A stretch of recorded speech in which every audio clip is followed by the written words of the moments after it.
explosions breaking the silence after dark in Kyiv, and tonight it's believed the Russians are already within city limits in the northern part of the capital. And to the north of Kyiv tonight, these images, a government building on fire. And still, Russian tanks and military vehicles moving in all directions, these tanks moving toward the city of Kherson in the south. And the troubling image in a Kyiv suburb, look at this, posted online showing an armored vehicle there swerving and then rolling right over that car with the driver inside. Remarkably, that driver was rescued. And tonight, that call for all men aged 18 to 60 to stay and fight back to save Ukraine. They are not being allowed to leave the country. Ukraine's defiant president posting a video with his top officials telling the world, quote, "We are here," and that Europe said never again, but here we are. Tonight, that news coming in, President Biden and NATO allies freezing Vladimir Putin's assets and those of his foreign minister as well. The NATO chief tonight saying Russia has shattered peace in Europe and we must do more, even if, quote, we have to pay a price. Tonight, as the battle for Ukraine intensifies, Russian troops now entering the capital. Moments ago, Ukrainian President Zelensky addressing his people in a defiant video from Kyiv, saying Russia will try to storm the capital tonight and that the night will be, quote, tough. Authorities have handed out 18,000 weapons to civilians to help in the fight, and residents were told to make Molotov cocktails. Men aged 18 to 60 called up to fight, not allowed to leave the country. Disturbing new video circulating on social media shows a military vehicle crushing a car. Explosions over Kyiv also posted online, showing just how perilous the situation is. At a Kyiv train station today, gunfire heard as crowds trying to flee the city forced their way onto trains.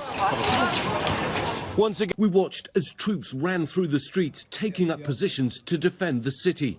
Alexei Goncharenko may be a prominent lawmaker here, but today he's one more citizen with a gun. I don't want to fight. I'm not soldier. I'm not professional military man. But I am not ready to capitulate. That's the difference. The city bearing the scars of war already. An apartment block hit by an unidentified aircraft. As firefighters arrived, Oksana cleaning up the rubble of her wrecked home. She was sleeping when the building was hit. Her daughter singing the national anthem. Through tears, saying simply, "Long live Ukraine." Intense battles are raging across the country tonight as Ukrainian fighters offer stiff resistance to the more powerful Russian forces. In southern Ukraine, around the city of Kherson, Russian fighter jets could be seen coming in low on their bombing runs. Also in the south, video posted on social media from Sumy showing fierce clashes. In Kharkiv, the country's second largest city today, the Ukrainian army digging in to defend as missiles hit and Russian forces advance. And this incredible video of a driver swerving to avoid exploding rounds falling around the vehicle. Casualties are rising. Among them, France is activating its rapid response force for the first time in a defensive role in Europe, up to 40 helping Ukraine. As some flee the cities, others seek shelter in Kyiv's subways. We have a little food and toys. And I hope one day, one night, but if so, we can stay there a long time. And some are seeking safety in houses of worship.